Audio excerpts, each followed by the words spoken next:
안녕하세요. 스마트코인 트레이딩입니다. 어제 비트파이넥스에서 비트코인과 파운드 거래상의 볼륨이 엄청나게 폭발을 했죠. 그 폭발의 이유가 무엇인지, 이게 비트코인의 호재로 작용할 수 있는지 한번 설명을 드려보겠습니다. 비트파이넥스에서 파운드 비트 거래상 볼륨이 지금 어마어마하게 터졌어요. 정말 미쳤다라는 소리가 나올 정도인데, 이게 주봉이거든요. 주봉으로 보면 훨씬 더 드라마틱하게 티가 납니다. 한때 영국 파운드가 미국 달러 대비 거의 4분의 1이 하락을 했는데, 영국인들의 노년을 보호해줄 국민연금, 연기금이 작살났다라는 소식을 듣고 영국 사람들은 벼랑 끝에 몰리듯이 비트코인의 여유자금, 그러니까 가지고 있는 현금들을 쏟아부어 버렸다라고 설명드릴 수 있겠습니다. 잘 생각해보면 우리도 코인 짬밥이 한두 해가 아니죠. 그래서 이렇게 멋모르고 들어온 순진한 영국 국민들을 비트코인이 과연 웰컴 잘 오셨어요 여러분, 아이고 힘드셨죠? 라고 하면서 따뜻하게 맞아줄까? 라는 생각도 해봐야 된다라는 겁니다. 아니면 어서오세요, 여러분도 이제 극한의 시장 상황에서 손가락 덜덜 떨리는 손절과 익절을 결정해야 하는 그런 입장에 처했습니다. 하하하, 잘 오셨어요. 이제 뜨거운 맛을 한번 보여드릴게요 라고 하면서 영국 코린이들을 강하고 매섭게 키울까? 라는 생각이 드는 부분이죠. 2018년도에 우리 한국 사람들은 업비트에서 코인 투자 밥상머리 교육을 아주 제대로 받았죠. 그래서 그때를 한번 되새겨보면 하락 사이클에서는 피도 눈물도 없이 잔인하게 우리를 밀어냈습니다. 전부 탑승하셨죠? 자, 이제부터 내려갑니다. 이런 경험을 우린 이미 했다라는 거죠. 먼저 좀 다른 이야기를 한번 해보면, 미국이 QT 양적 긴축을 하고 금리를 올려서 시중의 돈을 은행으로 다시 모으고 있는 이런 과정, 아파트 가격도 오르고 각종 자산들이 오른 것도 맞긴 한데, 우리 통장에 지금 돈이 얼마 있는지 자신있게 공개할 수 있는 사람이 얼마나 될까라는 거예요. 이렇게 자산시장이 떡상하고 강력하게 상승을 했음에도 불구하고 실제로 돈 번 사람들은 극히 드물다라는 겁니다. 아파트 가격이 15억이 되어도 그걸 팔고 저렴한 곳으로 이사를 가거나 담보대출이라도 받지 않았으면 대다수는 그 돈이 실질적인 돈이 아니다라는 거예요. 호가는 올랐지만 결국 팔지 못하고 다시 가격이 제자리로 돌아가면 사실 그건 내 돈이 아닌 거니까, 물론 고점에 판매를 하고 수익을 낸 사람도 있겠지만 그런 사람들은 극히 드물다라는 겁니다. 이 그림이 과연 스누피냐 아니냐 라고 봤을 때 스누피인 것 같기도 하고 아닌 것 같기도 하고 뭔가 기분이 이상하죠. 내 월급도 똑같고 재산세는 오르고 자산 가치가 올랐다고 해도 내 생활은 전혀 변한 게 없습니다. 통계상으로도 자산이 늘었다고 보이긴 하는데 그 돈은 도대체 어디에 있냐라는 거죠. 화면에 보이시는 것처럼 1인당 평균 급여가 가장 높은 기업이라고 했을 때 오리온 홀딩스는 4억 200만원, CJ는 3억 8,500만원, LG는 1억 9,674만원, 메일홀딩스는 1억 9,219만원, GS는 1억 9천만원이다 라고 하는데, 이걸 단순히 보면 와, 너 CJ 다니니까 월급 많이 받겠네, 오늘 네가 쏴라, 이런 억울한 사람들도 제법 있을 것 같아요. 즉 시중에 돈이 많이 풀린 건 맞는데 우리는 FED가 생각하는 만큼 금통위 엑셀에 찍힌 이 통계만큼의 돈은 우리는 절대 없죠. 그런 상황에서 통화의 가치가 무너지고 환율이 개폭등하는 상황에 우리는 멍해질 수밖에 없는 거예요. 지갑을 열어서 내 돈 어디 갔어? 라고 할 수밖에 없는 거죠. 특히 자국 통화 가격이 폭락하는 영국에서 이렇게 거래량이 터졌다는 것은 무엇을 의미할까요? 얘네들은 지금 포모를 경험한 거예요. 영국이 부도난다, 야 우리나라 부도날 수 있대, 연기금이 마진콜을 당한다, 이런 소리를 들으면서 과거의 공포를 다시 한번 느끼면서 있는 돈 없는 돈 끌어다가 비트코인에 박았다라고 볼 수 있는 거죠. 이걸 우리도 2018년도에 한번 겪어봤죠. 영국 사람들보다는 나름 선배다라고도 말은 할 수 있겠지만, 영국은 암호화폐를 경험해 본 적 없는 순진한 코린들이 자국 상황이 안 좋은 상황에서 떠밀리듯 포모를 경험했다는 것은 사실 절대 긍정적인 상황이 아닙니다. 영국 국민들은 여태껏 모아놨던 현금성 자산을 판단 미스로 한번 삐끗했을 때 수십 %가 날아갈 수 있는 그런 상황에 처한 거죠. 비트코인이 만약에 여기서 더 추가적으로 하락한다라고 하면 그 하락분을 모두 떠안게 되는 거기 때문에 자산이 또 날아가는 상황이 펼쳐질 수 있다라는 겁니다. 그때가 되면 생각하겠죠. 비트고 뭐고 건드릴 게 아니라 그냥 가만히 있었으면 중간이라도 갔을 텐데 라고 하면서 아, 가만히 있을 걸, 이런 후회를 한다라는 거죠. 하지만 안타깝게도 이미 매크로 경제 상황을 떠나서 각종 뉴스와 선전을 활용한 자본주의 심리 게임에 휘말린 상황이다라고 말씀드릴 수 있겠네요. 그죠? 어쨌든 이런 부분들은 심리가 작용하는 거니까 포모 역시 심리를 이야기하는 거죠. 우리는 IMF가 와도 두 번 다시 금모으기 운동을 하지 않을 거라고 사람들이 이렇게 이야기를 하죠. 국민들은 더 이상 순진하지 않다라고 이야기를 하는데, 하지만 윗분들이 어떤 분이겠어요? 지금 국민들이 안 해줄 것 같으니까 알아서 국민연금이 가지고 있는 해외에 있는 달러로 금모으기 2탄을 셀프로 해주신 거예요. 사실 사람들은 이게 뭐지? 잘 됐나 보다.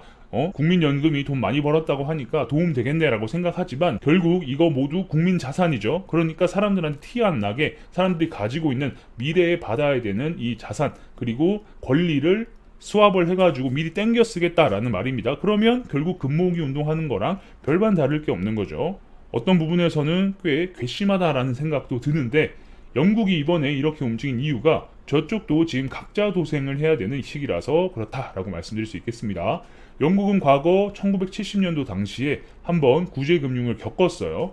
영국병이라고 하는데 흔히 요람에서 무덤까지로 대표되는 폭넓은 사회보장제도로 인해서 예산의 절반을 사용했다가 심하게 휘청인 적이 있습니다. 그렇게 되면 우리나라 국민연금의 돈을 땡겨 쓴 것과 비슷한 상황이다라고 할 수 있겠죠. 당시에 IMF 차관을 신청했을 때 1.36불까지 떨어졌다가 긴축을 통해서 77년 말 빌린 돈을 싹 다 갚는 데 성공하고 78년 환율이 1.94달러로 복귀할 수 있었습니다. 그런 경험을 한 영국인데, 그런데 지금은 1.09달러예요. 그 뒤로 계속 평탄화했냐? 그건 또 아닙니다. 2009년 영국은 구제금융에 손을 뻗을 위기를 한번 겪어보니까 지금 이 상황이 얼마나 위급한 상황인지를 영국 국민이라면 알고 있다라는 거예요. 지금 이렇게 심각하다, 공포를 많이 느낄 수밖에 없는 상황이다라는 거죠. 비트코인 매수를 하는 상황이, 영국의 비트코인 매수 심리는 이미 떠밀린 듯한 촉박한 상황에서 시작이 된 거다라고 말씀드릴 수 있겠습니다.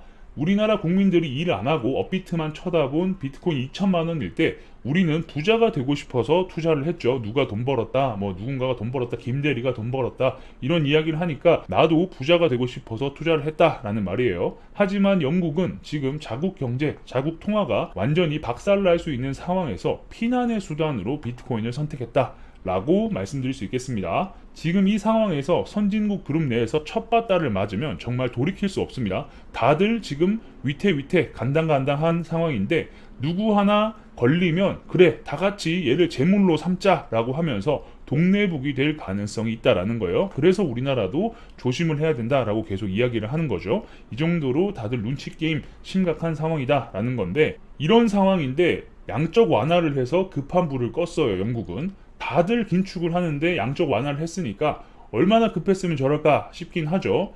연기금의 3분의 2에 해당하는 자산이 마진콜 요구를 받았다. 그렇기 때문에 어쩔 수 없었다라고도 생각할 수 있겠지만, 어쨌든 지금 상황을 보면 이더리움 연쇄 마진콜 때처럼 상황이 비슷합니다.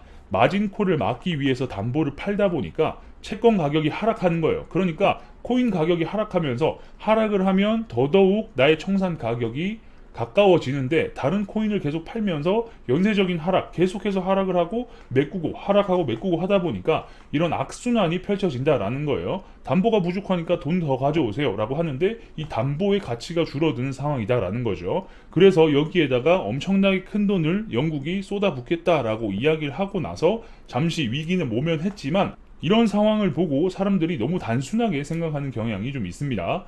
이게 럭비공도 아니고 신기하게 투자자들의 심리는 엉뚱한 논리로 기결이 되어버렸어요. 영국이 양적 완화를 한다라는 이 문구에만 꽂히다 보니까 미국 연준도 양적 완화 할지도 모르겠네? 영국처럼 조기 완화 안 하리라는 보장도 없지라고 하면서 반등을 하는 이런 기적의 논리가 성립이 되었습니다. 그래서 사람들이 막 매수하고 상승빔이 나오고 했던 거예요. 이게 말이 안 되는 부분이긴 한데 사람들은 이런 식으로 생각하고 해석했다라는 겁니다.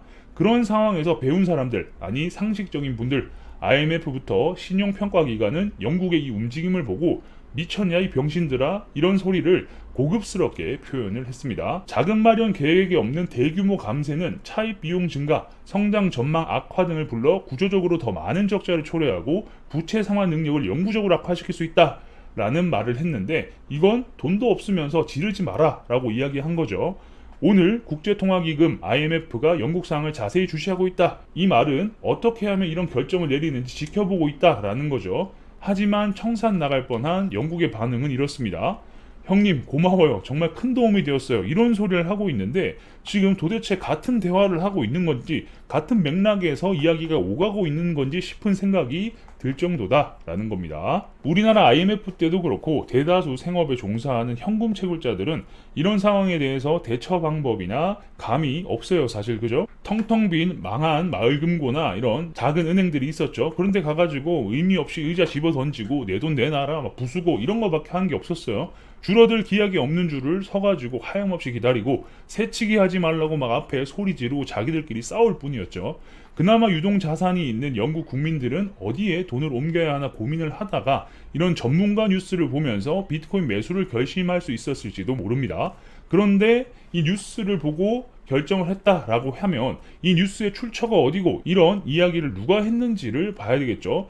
그런데 이런 정확한 파악 없이 포모를 하다 보니까 마구마구 비트를 산 거예요. 그런데 이 뉴스의 주인공은 리얼비전의 CEO입니다. 이 리얼비전의 CEO는 비트 찬양론자예요. 그러니까 비트코인이 최고의 대안이다. 크립토가 여러분들의 안식처가 될 수 있습니다. 이런 이야기가 나올 수밖에 없는 거죠. 그리고 골드만삭스의 임원도 더 이상 크립토는 하락해서는 안 된다. 이런 개인적인 감정을 가득 담은 발언을 합니다. 어쨌든 이런 상황에서 나오고 있는 뉴스들이 사실상 개인의 바램을 담은 뉴스일 가능성이 높다라는 거죠. 리얼비전의 CEO도 사실상 이런 위기의 안식처는 희소성이 있는 크립토다. 그래서 크립토 시장이 떡상하기를 이런 어느 정도의 바램을 담아가지고 발언을 한 거고, 골드만삭스 임원도 역시 이런 말을 하는 것 자체는 하락해서 안 된다. 이꼴 개인적인 감정을 담은 발언이다라고 볼 수 있는 거죠. 그런데 영국 사람들은 이 기사를 보고 마치 크립토가 정말 대안이 될 것처럼 마구마구 포모를 해서 매수를 했다라고 볼 수 있는 거고,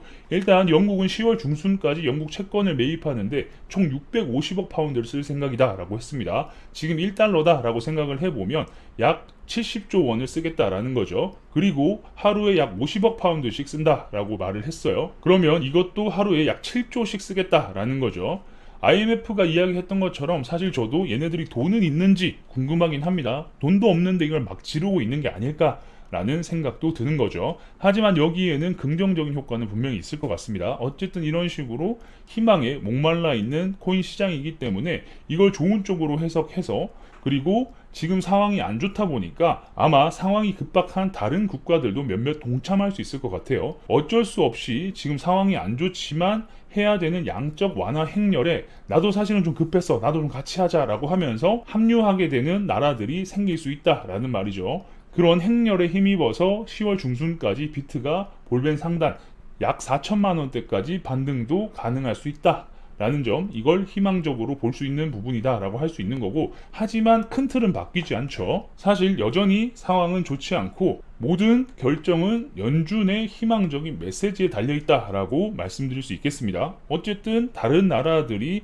아무리 양적 완화를 하고 해도 킹달러가 진행되고 있는 상황에서 연준이 어떤 제스처, 어떤 액션을 취하느냐에 따라서 결국 모든 게 결정될 거기 때문에 당장은 연준에서 매파적인 태도를 취하고 계속해서 금리를 올려나가면 사실상 비트도 다른 자산 시장도 급격한 상승은 어려울 수 있다라는 점 여러분들도 알고 계시죠? 그런 부분도 참고해서 매매를 하셨으면 좋겠습니다. 갑자기 반등이 나와서 이제 드디어 끝나나 보다 라고 할 게 아니라 결정적으로 연준이 어떤 발언을 하느냐, 이제 더 이상 양적 긴축을 멈추고 아니면 조금 더 속도를 늦추겠다, 이런 스탠스가 보여야 된다라는 점도 인지하시면서 매매를 하시면 좋을 것 같습니다. 무조건 영국이 양적 완화한다, 또는 이제 여기에 합류한 다른 나라가 양적 완화하겠다라고 한다고 해가지고 와 이제 다시 강세장이 시작되겠구나 라고 단순히 생각하시면 안 된다는 점 다시 한번 말씀드리면서 영상 마무리하도록 하겠습니다. 어쨌든 많은 나라들이 고생을 하고 있는데 미국도 자기만 생각할 게 아니라 다른 나라들도 좀 같이 생각해주면 좋겠는데 그게 좀 쉽지 않겠죠. 계속해서 여러분들께 다양한 정보를 알려드릴 수 있도록 노력하겠습니다. 영상이 괜찮으셨다면 구독과 좋아요도 눌러주시고요. 알림 설정을 눌러놓으시면 누구보다 빠르게 새로운 정보를 받아보실 수 있으니까 구독, 좋아요, 알림 설정까지 눌러주시면 감사하겠습니다. 그럼 전 다음 영상에서 뵙겠습니다. 감사합니다.